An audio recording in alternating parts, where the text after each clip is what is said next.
Hello hello everyone. अगर आपका हमारे YouTube channel I Q board पर तो लीजिए आज का जो टॉपिक है वो है जैसे इंडिया हिस्ट्री के जितने भी 250 क्वेश्चंस हैं वो मैं इस सीरीज में रखने वाला हूँ। जैसे ऐसी एक सीरीज मेरी चल रही कंबाइंड क्वेश्चंस की 1000 क्वेश्चन की। तो अगर आपने वो नहीं देखा है तो वो भी देख लीजिए। और ये हिस्ट्री की सीरीज़ होने वाली है, इसका ये फर्स्ट पार्ट है। ऐसे ही मैं ज्योग्राफी की, पॉलिटी की, साइंस की और स्टैटिक्स की सबकी एक सीरीज़ लाने वाला हूँ। तो जिन्होंने भी सब्सक्राइब नहीं किया वो सब्सक्राइब कर ले ताकि ऐसी वीडियो आपको मिलती रहे। चलिए स्टार्ट करते हैं वीडियो। देखिए फर्स्ट क्वेश्चन है हमारा कि which among the following is the sacred book of Buddhist. देखिए सेक्रेड का मतलब क्या है? सेक्रेड का मतलब है पवित्र। देखिए ये सीरीज़ का ये देखिए पहली वीडियो है तो इसको मैंने इंग्लिश में लिया है। अभी आगे से सारी वीडियो बाइलिंगुअल होने वाली है, हिंदी में भी रहेगी, इंग्लिश में भी रहेगी। पर इस वीडियो में भी आपको मैं समझाता रहूँगा हिंदी में भी। तो देखिए क्वेश्चन था कि which among the following is the sacred book of Buddhist. Buddhist की सबसे पवित्र बुक कौन सी मानी जाती है? तो देखिए उसका आंसर होगा सी ऑप्शन, त्रिपिताका। देखिए त्रिपिताका का क्या मतलब है? त्रिपिताका, देखिए यहाँ पर त्रि का सबको मतलब पता ही होगा। त्रि का मतलब तीन और पिता का मतलब होता है बास्केट।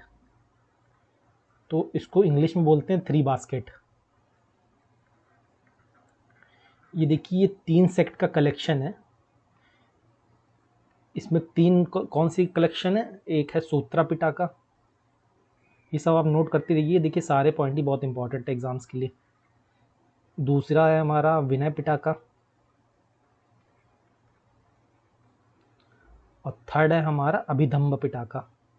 अभिधम्म पिटाका, ये तीन है जो कलेक्शन है त्रिपिटाका जो मिलके बनाते हैं। तो बुद्धिस्ट की सबसे सीक्रेट बुक कौन सी है? त्रिपिताका। देखिए इससे एक और इम्पॉर्टेंट क्वेश्चन पूछा जाता है कि जो ये त्रिपिताका है वो किस लैंग्वेज में लिखी हुई है? कौन सी लैंग्वेज में लिखी हुई है, कौन सी भाषा में लिखी है? तो उसका होगा आंसर पाली भाषा, पाली लैंग्वेज। चलिए अब नेक्स्ट क्वेश्चन पे बढ़ते हैं। क्वेश्चन नंबर सेकंड है Ashoka called the third Buddhist council at. देखिए टोटल 4 बुद्धिस्ट काउंसिल हुई थी, 4। उसमें से जो थर्ड बुद्धिस्ट काउंसिल थी वो अशोका जी ने बुलाई थी, जो कि मौर्य एम्पायर के किंग थे, मौर्यन एम्पायर के। तो इन्होंने जो थर्ड बुद्धिस्ट काउंसिल बुलाई थी वो कहाँ पर बुलाई थी? तो उसका आंसर होगा पाटलिपुत्र। देखिए चारों ही बुद्धिस्ट काउंसिल बहुत ही इंपॉर्टेंट है, मैं चारों आपको बता देता हूँ डिटेल में। थोड़ा आपको यहाँ से रिवाइज हो जाएगा कि चारों जो बुद्धिस्ट काउंसिल है, क्योंकि इससे बहुत क्वेश्चन बनते हैं। तो देखिए जो फर्स्ट बुद्धिस्ट काउंसिल थी, सेकेंड, थर्ड एंड फोर्थ, ये चारों के बारे में थोड़ा थोड़ा बता देता हूँ मैं आपको। जैसे फर्स्ट जो बुद्धिस्ट काउंसिल थी वो किसने कराई थी? वो कराई थी अजात शत्रु जी ने। अजात शत्रु ये हरियांका डायनेस्टी के राजा थे और इन्होंने कहाँ पर करवाई थी? तो इन्होंने एक जगह थी राजगिरहा, राजगिरहा, यहाँ पर इन्होंने पहली बुद्धिस्ट काउंसिल कराई थी। किसने कराई थी? अजात शत्रु जी ने। और ये कहाँ पर कराई थी? हरियांका डायनेस्टी में कराई थी। देखिए जो मैं आपको पढ़ा रहा हूँ ये आपको है तो कहने के लिए 250 क्वेश्चंस की सीरीज, लेकिन आपको एक्सप्लेनेशन से समझ में आएगा कि देखिए कितने सारे इसमें एक क्वेश्चन में कितने सारे क्वेश्चन कवर होते हैं। और देखिए दूसरी जो बुद्धिस्ट काउंसिल थी वो किसने कराई थी? वो काला शोका जी ने कराई थी, काला शोका। देखिए ये हमारे शिशुनाग डायनेस्टी के राजा थे, शिशुनाग। और इन्होंने कहाँ पर कराई थी? वैशाली में, वैशाली एक जगह है वहाँ पर कराई थी। और थर्ड बुद्धिस्ट काउंसिल तो आपको बता ही दिया गया कि अशोका जो मौर्यन एम्पायर के राजा थे उन्होंने कहाँ पर कराई? पाटलिपुत्र में। फोर्थ जो हमारी बुद्धिस्ट काउंसिल हुई थी वो किसने कराई थी? कनिष्का ने, कनिष्का ने। ये कुषाण डायनेस्टी के राजा थे। कुषाण डायनेस्टी के सबसे फेमस रूलर थे कौन? कनिष्का। इन्होंने जो फोर्थ बुद्धिस्ट काउंसिल कराई वो कहाँ पर कराई? कुंडल वनग्राम में, कुंडन वनग्राम। ये कहाँ पर है? कश्मीर में। देखिए इससे ये सारी चीज़ें बहुत इंपॉर्टेंट है, आप लिख लीजिए। चलिए अब नेक्स्ट क्वेश्चन पे आते हैं। क्वेश्चन नंबर फोर्थ है हमारा, थर्ड, कि व्हाट इज़ मिलिंद पानो। मिलिंद पानो क्या है? देखिए मिलिंद पानो, मिलिंद पानो एक तो पहले देख लीजिए आप, ये एक बुक है। ये क्या है? बुक है जो कि क्या है? बुद्धिस्ट टेक्स्ट में कलेक्शन है उसका। देखिए क्या था कि एक किंग थे, किंग मिनांदर। ये इंडो ग्रीक किंगडम हुआ करता था, इंडो ग्रीक, उसके राजा थे मिनांदर वन, जिसको मिलिंद पानो भी कहते थे। और उनके और एक नागसेना थे, उनके बीच में जो जितनी भी बातें हुई थी उन बातों का कलेक्शन इस बुक में लिया गया है। तो क्या है मिलिंद पानो? एक बुद्धिस्ट टेक्स्ट है। अब देखिए इससे भी सेम क्वेश्चन बनता है कि जो मिलिंद पानो थी वो किस लैंग्वेज में लिखी हुई है। तो ये इसकी लैंग्वेज भी सेम है, जैसे भाई अभी ऊपर मैंने आपको बताया कि जो त्रिपिटका एक बुक है वो कौन सी लैंग्वेज में है, वो पाली लैंग्वेज में। तो ये मिलिंद पानो भी पाली लैंग्वेज में लिखी हुई है। चलिए नेक्स्ट क्वेश्चन पे आते हैं। क्वेश्चन नंबर 4 है हमारा, which of the following dynasty succeeded the Maurya. देखिए मौर्यन जो डायनेस्टी थी, मौर्यन जो हमारा किंगडम था, उससे पहले कौन सी डायनेस्टी थी और उससे बाद कौन सी डायनेस्टी थी, ये काफ़ी पूछा गया है। तो जैसे इस क्वेश्चन में पूछा है कि मौर्यन डायनेस्टी के बाद कौन सी डायनेस्टी आई, तो मौर्यन डायनेस्टी की जो बाद डायनेस्टी आई थी उसका डायनेस्टी का नाम था सुंगा डायनेस्टी। और पहले का भी बता देता हूँ मैं आपको, जो मौर्य के पहले डायनेस्टी थी उसका नाम था नंदा डायनेस्टी। क्या नाम था? नंदा डायनेस्टी। लिख लीजिए आप इसको, नंदा डायनेस्टी या नंदा एम्पायर, जो कुछ भी बोलिए। देखिए ये जो सुंगा डायनेस्टी थे इसके फाउंडर कौन थे? इसके फाउंडर कौन थे? पुष्पमित्रा सुंगा। पुष्पमित्रा सुंगा। देखिए क्या हुआ था, जो ये अशोका थे मौर्यन डायनेस्टी के किंग, ये बहुत ही स्ट्रॉन्ग लीडर माने जाते थे, रूलर माने जाते थे। पर क्या हुआ, इनके बाद जो जितने भी लोग इस किंगडम में आए मौर्यन डायनेस्टी में, वो बहुत ही वीक थे, मतलब वो सही से कंट्रोल नहीं कर पा रहे थे अपने किंगडम को, उन्होंने अपने किंगडम को स्ट्रांग नहीं रखा। तो धीरे धीरे क्या होता गया, ये मौर्यन एम्पायर वीक होता गया। तो उसके 50 साल बाद क्या हुआ कि जो ये इन्हीं के किंगडम के एक मिलिट्री चीफ थे पुष्पमित्रा सुंगा, इन्होंने ही क्या किया था, इन पे अटैक करके, मौर्यन पे अटैक करके ये वो डायनेस्टी ख़त्म करके सुंगा डायनेस्टी स्टार्ट की थी। तो मौर्यन डायनेस्टी के बाद कौन सी डायनेस्टी आई थी? इसका आंसर होगा सुंगा डायनेस्टी। चलिए नेक्स्ट क्वेश्चन पे आते हैं। क्वेश्चन है, who among the following was the court physician of Kanishka. देखिए कनिष्का का कोर्ट फिजिशियन कौन था? तो इसका आंसर होगा चरक। चरक जी जो थे वो हमारे फिजिशियन थे, किसके? कनिष्का के। देखिए कनिष्का से कई इंपॉर्टेंट पॉइंट बनते हैं, वो आपको बता देता हूँ मैं यहाँ पर। ये कनिष्का को जैसे मैंने बताया, तो एक तो इन्होंने 4th बुद्धिस्ट काउंसिल कराई थी, चौथी बुद्धिस्ट काउंसिल सभा कराई थी, चौथी बुद्धिस्ट सभा इन्होंने कराई थी। और ये बोला जाता है इन्होंने एक वो स्टार्ट किया था, एक इरा स्टार्ट की थी जिसका क्या नाम था? साका इरा। इन्होंने एक साका इरा स्टार्ट की थी, ये काफ़ी बार पूछा गया एग्जाम्स में कि साका इरा किसने स्टार्ट की थी और कब स्टार्ट की थी। तो इसका आंसर होगा कनिष्का। इन्होंने ये 72 AD में स्टार्ट की थी। और एक क्वेश्चन पूछा जाता है, सिल्क रूट स्टार्ट किया था इंडिया और चाइना के बीच में किसने? सिल्क रूट किसने स्टार्ट किया था? सिल्क का रास्ता किसने स्टार्ट किया था? तो उसका आंसर भी कनिष्का होगा। ये कुषाण डायनेस्टी के राजा थे। चलिए नेक्स्ट क्वेश्चन पे आते हैं। नेक्स्ट क्वेश्चन है question number 6, during Akbar's reign the Mahabharata was translated into Persian and is known as. देखिए अकबर की जो किंगडम था, अकबर का जो शासनकाल था, उसमें जो महाभारत बुक थी उसका ट्रांसलेशन पर्शियन लैंग्वेज में किसने किया और उसका क्या नाम था? तो उसका जो पर्शियन ट्रांसलेशन में नाम था उसका क्या नाम था? राजमनामा। देखिए इसको याद करने का तरीका है, अब जो अकबर का शासनकाल था उसमें दोनों बुक, आप जो दोनों फेमस बुक हैं रामायण एंड महाभारत, ये दोनों का ट्रांसलेशन, पर्शियन ट्रांसलेशन अकबर के रेन में ही हुआ था। तो रामायण का जो ट्रांसलेशन है और जो महाभारत का ट्रांसलेशन है, ये दोनों पूछा जाता है, इनका जो पर्शियन ट्रांसलेशन का क्या नाम है? तो महाभारत का जो पर्शियन ट्रांसलेशन का नाम है वो तो मैंने आपको क्वेश्चन बता दिया, राजमनामा। और जो रामायण का नाम क्या था पर्शियन, तो उसका नाम होगा हमजानामा। देखिए ये दोनों काफ़ी पूछे जाते हैं, तो इसको याद करने की ट्रिक देखिए ये है कि एक तो रामायण है और एक महाभारत है। तो देखिए राम इधर आ रहा है रामायण में, तो इसका उल्टा जो है महाभारत का ट्रांसलेशन उसमें रा करके आएगा। ऐसे आप इसको याद कर लीजिएगा, ठीक है। और देखिए ये जो रामायण का ट्रांसलेशन किया था ये अबुल फजल ने किया था, फजल ने। और जो ये महाभारत का ट्रांसलेशन किसने किया था? ये फैज़ी ने किया था। ये भी इम्पॉर्टेंट बात है। चलिए नेक्स्ट क्वेश्चन पे आते हैं। क्वेश्चन नंबर 7 है, which Mughal emperor transferred the Mughal capital from Agra to Delhi. देखिए मुगल की जो कैपिटल हुआ करती थी पहले, जब मुगल एम्परर स्टार्ट हुआ था एम्पायर, तो उसकी कैपिटल दिल्ली हुआ करती थी। तो उसका ट्रांसफ़र किसने किया?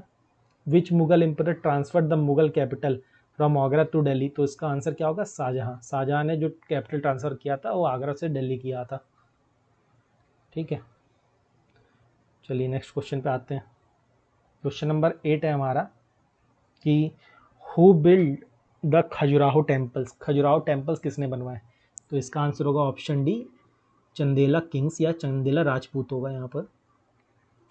देखिए खजुराहो के बारे में कुछ बता देता हूँ मैं आपको। देखिए ये खजुराहो कहाँ पर है ये पूछा जाता है, तो अगर ये पूछा जाए आपसे तो आप बताइएगा, इसका आंसर होगा मध्य प्रदेश। मध्य प्रदेश में एक डिस्ट्रिक्ट है छतरपुर डिस्ट्रिक्ट, छतरपुर डिस्ट्रिक्ट। वहाँ पर जो खजुराहो टेम्पल्स हैं ये यूनेस्को वर्ल्ड हेरिटेज साइट भी है। और इसको बनवाया किसने था? इसको बनवाया था चंदेला किंग ने। देखिए ये यूनेस्को, और इसमें खजुराहो टेम्पल्स में हिंदूज़ के और जैन्स के टेम्पल्स हैं। ये इंपॉर्टेंट बात है, ये आप याद रखिएगा। इतने इससे इंपॉर्टेंट पॉइंट आते हैं कि खजुराहो टेम्पल्स कहाँ पर है, तो इसका आंसर होगा मध्य प्रदेश। ये एक यूनेस्को हेरिटेज साइट है, ये छतरपुर डिस्ट्रिक्ट में है, और बनवाया किसने था? चंदेला किंग्स ने। चलिए नेक्स्ट क्वेश्चन पे आते हैं। क्वेश्चन नंबर 9 है हमारा, the biography of Humayun was written by? Humayun की जो बायोग्राफी थी वो किसने लिखी थी? तो उसका आंसर होगा ऑप्शन डी, गुलबदन बेगम। देखिए गुलबदन बेगम जो थी वो हुमायूं की क्या थी? बहन थी, सिस्टर थी। इन्होंने ही उनकी लाइफ पे एक बायोग्राफी लिखी थी जिसका नाम था हुमायूं नामा। हुमायूं नामा, ये हुमायूं नामा किसने लिखी थी? गुलबदन बेगम, जो कि सिस्टर थी हुमायूं की। चलिए नेक्स्ट क्वेश्चन पे आते हैं। क्वेश्चन नंबर 10 है, the Sikh military sect the Khalsa was introduced by? देखिए सिख का एक मिलिट्री सेक्ट स्टार्ट किया गया था खालसा, वो किसने इंट्रोड्यूस किया था? तो इसका आंसर होगा ऑप्शन सी, गुरु गोविंद सिंह जी ने। देखिए ये गुरु गोविंद सिंह जी जो थे वो 10वें गुरु थे, 10th गुरु थे, सिख गुरु। टोटल 10 गुरु थे, ये 10th एंड लास्ट गुरु थे हमारे सिख के सेक्ट के। तो इन्होंने ही खालसा पंथ की स्टार्ट किया था। चलिए नेक्स्ट क्वेश्चन पे आते हैं। क्वेश्चन नंबर 11 है हमारा, in which session of Congress the demand of Purna Swaraj was accepted as the aim of the Congress? देखिए इसमें पूछा गया कि कौन से सेशन में कांग्रेस के पूर्ण स्वराज की मांग की गई या फिर को कांग्रेस का एम बनाया गया? तो इसका आंसर होगा ऑप्शन डी, लाहौर सेशन। देखिए लाहौर में 1929 में जो सेशन हुआ था, जिसके प्रेसिडेंट कौन थे उस टाइम? इस सेशन के प्रेसिडेंट थे जवाहरलाल नेहरू जी। जवाहरलाल नेहरू जी जो थे वो इस सेशन के प्रेसिडेंट थे, लाहौर सेशन के। तो इसी सेशन में पूर्ण स्वराज की मांग की गई थी। ये बहुत इंपॉर्टेंट क्वेश्चन है, याद रखिएगा इसको। चलिए नेक्स्ट क्वेश्चन है हमारा, question number 12, permanent revenue settlement of the Bengal was introduce by? Permanent revenue settlement किसने इंट्रोड्यूस किया था बंगाल में? तो इसका आंसर होगा ऑप्शन डी, कॉर्नवालिस। देखिए परमानेंट रेवेन्यू सेटलमेंट को हिंदी में जमींदार सिस्टम भी कहते हैं, जमींदारी सिस्टम। इसको मैं समझा देता हूँ कि ये क्या था। देखिए ये थ्री टियर सिस्टम था, ऐसे समझ लीजिए आप। सबसे ऊपर इसमें कौन था? ईस्ट इंडिया हायरार्की में, ईस्ट इंडिया कंपनी, ज़मींदार, और यहाँ पर हमारे पीजेंट या फिर किसान। तो होता क्या था इस सेटलमेंट में, इस ज़मींदारी सिस्टम में क्या बोला गया था? ये ईस्ट इंडिया कंपनी और ज़मींदार के बीच में एक समझौता हुआ था कि इनको क्या होगा, फिक्स रेवेन्यू या फिक्स लैंड रेवेन्यू, फिक्स पैसा ईस्ट इंडिया कंपनी को देना पड़ेगा। इससे मतलब नहीं है कि कितना खेती हो रही है, कितना उससे रेवेन्यू आ रहा है, बस जमींदार को एक लैंड का फिक्स पैसा ईस्ट इंडिया कंपनी को देना पड़ेगा। तो देखिए इसमें नुकसान किसका था? इसमें नुकसान जमींदार का नहीं था, इसमें नुकसान था पीजेंट का, यानी किसानों का। वो क्या करते थे, अब जमींदार अपनी ही जेब से तो पैसे देने नहीं वाले ईस्ट इंडिया कंपनी को, तो वो क्या करते थे, उनको जितना पैसा देना पड़ता था उसका डबल वो किसानों से लेते थे। जैसे उनकी जितनी भी उन्होंने किसान ने 100 रुपये भी कमाए तो वो उनसे 200 रुपये लेते थे, और फिर उसको दे के ईस्ट इंडिया कंपनी को, उसमें सबसे ज़्यादा फ़ायदा उन्हीं का होता था। तो ये किसने स्टार्ट किया था ये रेवेन्यू सिस्टम? ये कॉर्नवालिस ने स्टार्ट किया था। अब देखिए ये भी पूछते हैं इसमें कि ये इंडिया के कहाँ पर, ये जैसे ये बंगाल में, केवल बंगाल में नहीं था, ये इधर पूरे सेक्शन में था, हमारा उड़ीसा में और बंगाल में और हमारा इधर बिहार सेक्शन में भी, ये तीनों जगह पे ये परमानेंट रेवेन्यू सिस्टम इंट्रोड्यूस किया गया था, जिसे क्या कहते हैं हिंदी में? ज़मींदारी सिस्टम। चलिए नेक्स्ट क्वेश्चन पे आते हैं। क्वेश्चन नंबर 13 है, who was the first women president of Congress? Congress की पहली वुमेन प्रेसिडेंट कौन थी? तो इसका आंसर होगा ऑप्शन ए, एनी बेसेंट। देखिए इसमें अगर ये पूछा जाता है कि पहली वुमेन प्रेसिडेंट कौन थी कांग्रेस की, तो इसका आंसर होगा एनी बेसेंट। पर अगर आपसे पूछा गया कि पहली इंडियन वुमेन कौन थी जो कांग्रेस की प्रेसिडेंट थी, तो उनका आंसर होगा option B, Sarojini Naidu. Generally पहली वुमेन पूछा गया है तो आप एनी बेसेंट लगाएंगे, और पूछा गया पहली इंडियन वुमेन जो प्रेसिडेंट थी कांग्रेस की, तो उसका आंसर होगा ऑप्शन बी, सरोजिनी नायडू। चलिए नेक्स्ट क्वेश्चन है हमारा question number 14, Bal Gangadhar Tilak was given the epithet of low command during. देखिए एपिथेट का मतलब होता है उपाधि, किसी को नाम की जो उपाधि दी जाती है, जैसे बाल गंगाधर तिलक जी को लोकमान के नाम से जो बुलाया जाने लगा, वो उपाधि कब दी गई थी? तो इसका आंसर होगा होम रूल मूवमेंट के दौरान उनको ये उपाधि दी गई थी। देखिए जो होम रूल मूवमेंट था ये बाल गंगाधर तिलक जी ने स्टार्ट किया था कब? 1916 में। अब देखो इसमें कंफ्यूज मत होइएगा, इसमें काफ़ी लोग दो चीज़ों में कंफ्यूज होते हैं। एक तो 1916 में ही दोनों, ये तो होम रूल लीग मूवमेंट जो था, होम रूल मूवमेंट किसने स्टार्ट किया था? बाल गंगाधर तिलक जी ने। और एक था होम रूल लीग, वो किसने स्टार्ट किया था? वो स्टार्ट किया था एनी बेसेंट जी ने। ये दोनों में कंफ्यूज मत होइएगा कि होम रूल मूवमेंट किसने स्टार्ट किया? बाल गंगाधर तिलक जी ने। और होम रूल लीग किसने स्टार्ट किया? एनी बेसेंट ने। और ये इसमें ही इनको लोकमान की उपाधि दी गई थी। चलिए नेक्स्ट क्वेश्चन है question number 15, the Vijayanagara ruler Krishnadeva Raya work Amuktamalyada was written in which language? तो बोला गया कि जो विजयनगर एम्पायर के राजा थे कृष्णदेव राय जी, उनकी अमुक्त मल्याद उनका एक काम है, वो किस लैंग्वेज में? देखिए अमुक्त मल्याद क्या है? ये बुक है, एक किताब है जिसमें क्या है? पोयम का कलेक्शन है। इसको इन्होंने तेलुगु लैंग्वेज में लिखा था। किस लैंग्वेज में लिखा था? तेलुगु लैंग्वेज में। चलिए नेक्स्ट क्वेश्चन पे आते हैं। क्वेश्चन नंबर 16 है हमारा, Lakh Bakhsh was a title given to which ruler?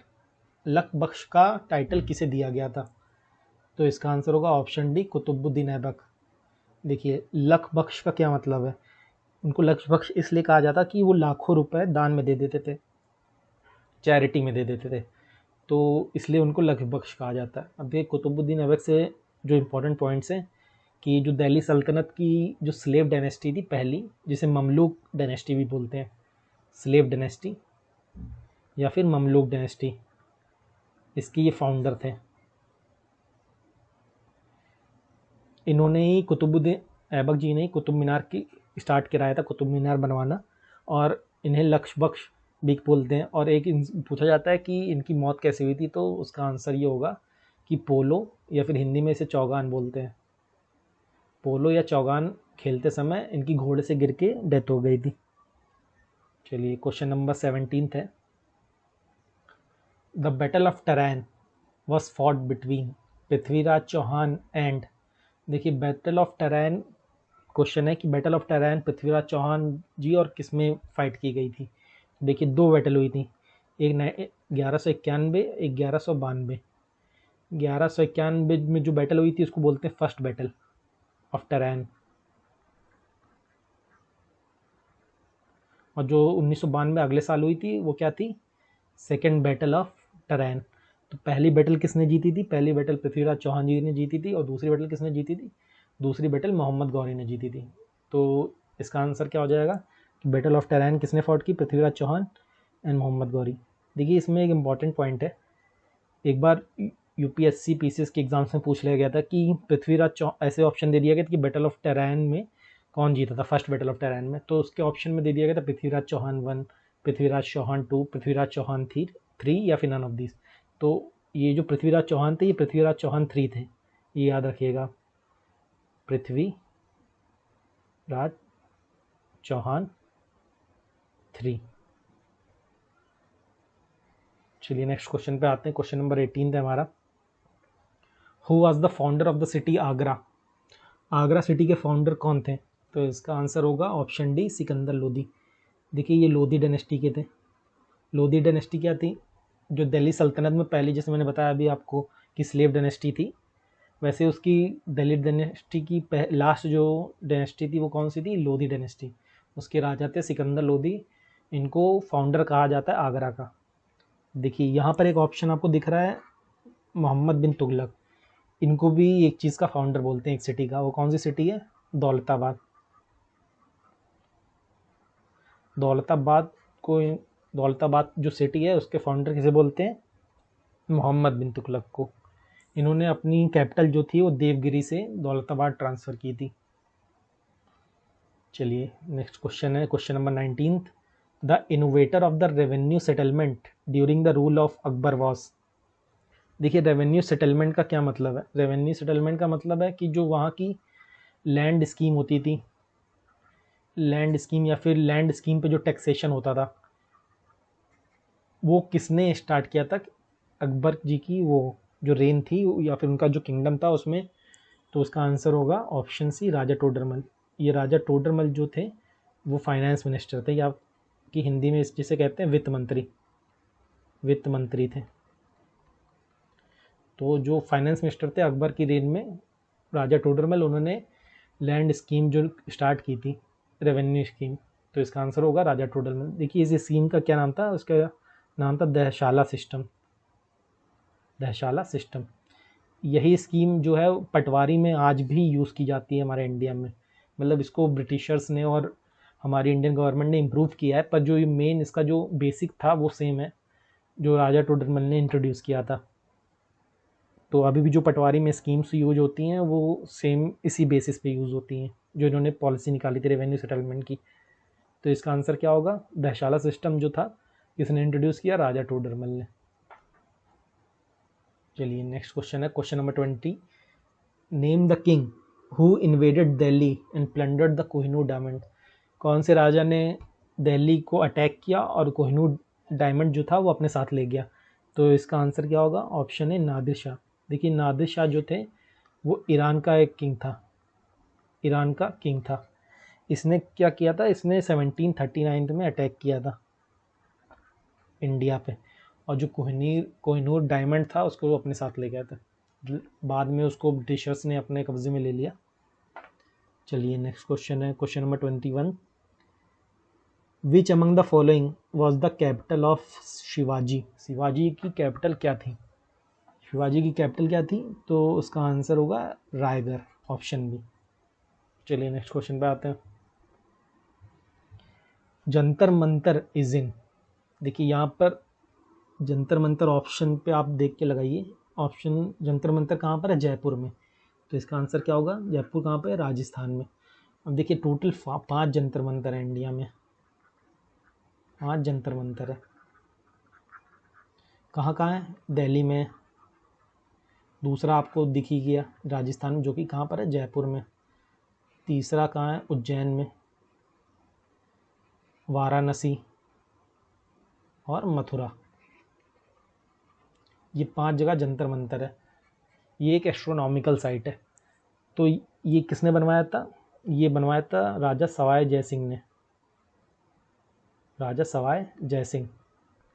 ये काफ़ी पूछा जाता है कि जंतर मंतर किसने बनवाया था, तो इसका आंसर क्या होगा? राजा सवाई जय सिंह 2 इन्होंने बनवाया था। और ये क्या है? ये यूनेस्को, जैसे अभी मैंने ऊपर बताया था आपको कि यूनेस्को की कल्चरल हेरिटेज साइट थी वो खजुराहो टेम्पल्स, वैसे ही ये जंतर मंतर भी यूनेस्को कल्चरल हेरिटेज साइट है। तो ये कहाँ पर है? जयपुर राजस्थान में। चलिए नेक्स्ट क्वेश्चन है, question number 23, who led the salt Satyagraha movement. Salt Satyagraha movement Gandhi ji के साथ किसने लेड किया था? तो इसका आंसर होगा ऑप्शन डी, सरोजिनी नायडू। देखिए सरोजिनी, सॉल्ट सत्याग्रह क्या था? सॉल्ट सत्याग्रह में क्या हुआ था कि जब ब्रिटिशर्स ने बहुत ज़्यादा टैक्स लगा दिया था हमारे नमक पे, जो हमारा नमक होता था उसको खरीदने में बहुत ज़्यादा टैक्स देना पड़ता था हमारी पब्लिक को, तो इसके अगेंस्ट गांधी जी ने डांडी मार्च यात्रा करी और फिर सॉल्ट सत्याग्रह किया। तो वो उसमें इनके साथ कौन था? इनके साथ सरोजिनी नायडू जी थी। ये 1930 में हुआ था सॉल्ट सत्याग्रह, मार्च से अप्रैल के बीच में। चलिए नेक्स्ट क्वेश्चन है question number 24। The first viceroy of the Portuguese, Portuguese के पहले वॉइसरॉय कौन थे? तो इसका आंसर होगा option C, Francisco de Almeida. पहले वॉइसरॉय पुर्तगीज के पहले वॉइसरॉय कौन थे? तो इसका आंसर होगा फ्रांसिस्को डी अल्मीडा। अब देखिए आपको ये ऑप्शन दिख रहे हैं ए, सी और डी, ये तीनों बहुत ही इंपॉर्टेंट इसके वॉइसरॉय थे पुर्तगीज के। जैसे अल्बुकर्क जो पहला ऑप्शन है, उससे ये पूछा जाता है कि गोवा को कैप्चर किसने किया था? बीजापुर के जो किंग थे उससे गोवा को किसने कैप्चर किया? गोवा को कैप्चर किया अल्बुकर्क जो वॉइसरॉय थे पुर्तगीज़ के, उन्होंने। सेकंड, जैसे आपको ये दिख रहा होगा नूनो डी कूना, इन्होंने क्या किया था? इन्होंने जो अपनी कैपिटल क्या थी पहले, कोची थी इनकी कैपिटल, पुर्तगीज़ की कैपिटल क्या थी? कोची। इसको ट्रांसफ़र किया था कोची से गोवा में। ओके, चलिए नेक्स्ट क्वेश्चन पे आते हैं, क्वेश्चन नंबर 25। क्वेश्चन नंबर 25 है कि चंपारण सत्याग्रह वॉज रिलेटेड टू, चंपारण सत्याग्रह किससे रिलेटेड है?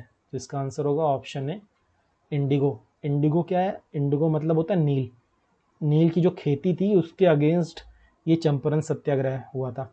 अब देखिए ये क्यों हुआ था? ये इसलिए हुआ था कि गांधी जी ने ये सत्याग्रह किया था कि जो भी बिहार, ये चंपारण कहाँ है? पहले तो ये चंपारण डिस्ट्रिक्ट है बिहार में, तो वहाँ के जितने जो लैंड लॉर्ड थे, जितने भी ज़मींदार थे, उनको क्या बोला था? उनको ये बोला गया था कि आपको आपका जितना भी लैंड है उसका 15% जो आपका लैंड होगा उसमें आपको नील की खेती करनी पड़ेगी, इंडिगो की खेती करनी पड़ेगी, जिसका कोई भी फ़ायदा ज़मींदारों को नहीं होता था, फिर भी उनको 15% अपनी ज़मीन पे इंडिगो यानी नील की खेती करनी पड़ती थी। तो इससे बहुत ज़्यादा परेशान हो गए थे वहाँ के लोग। तो वहाँ बिहार के जितने भी इम्पोर्टेंट लीडर्स थे वो जाके गांधी जी से मिले, उन्होंने बोला कि आप इसमें हमारी कुछ हेल्प करिए। तो उसके अगेंस्ट गांधी जी ने चंपारण सत्याग्रह किया। इससे ये भी इम्पोर्टेंट पॉइंट है कि ये उनका पहला सत्याग्रह था, गांधी जी का पहला सत्याग्रह था। तो याद रखिएगा, गांधी जी का पूछा जाता पहला सत्याग्रह कौन सा था, तो वो था चंपारण सत्याग्रह। ये कहाँ पर उन्होंने किया था? बिहार में। बिहार का एक डिस्ट्रिक्ट है चंपारण, वहाँ पर उन्होंने किया था नील की खेती के विरुद्ध। चलिए ये हो गया हमारा आज का वीडियो। अगर आपको पसंद आता है तो लाइक करिए और सब्सक्राइब करिए और दूसरों को शेयर करिए। और ऐसी वीडियो मैं सारे सेक्शन की बनाने वाली हूँ, ज्योग्राफी की और पॉलिटी की, स्टैटिक की, तो ये सब आपको मिलती रहेगी और आपके एंड मोमेंट पे एग्ज़ाम के बहुत काम आता है जब आप इससे रिवाइज़ करेंगे। तो मैं जैसे एग्ज़ाम के पॉइंट ऑफ व्यू से सारी वीडियो बना रहा हूँ तो आपको बहुत हेल्प मिलेगी। चलिए फिर मिलते हैं नेक्स्ट वीडियो में, बाय।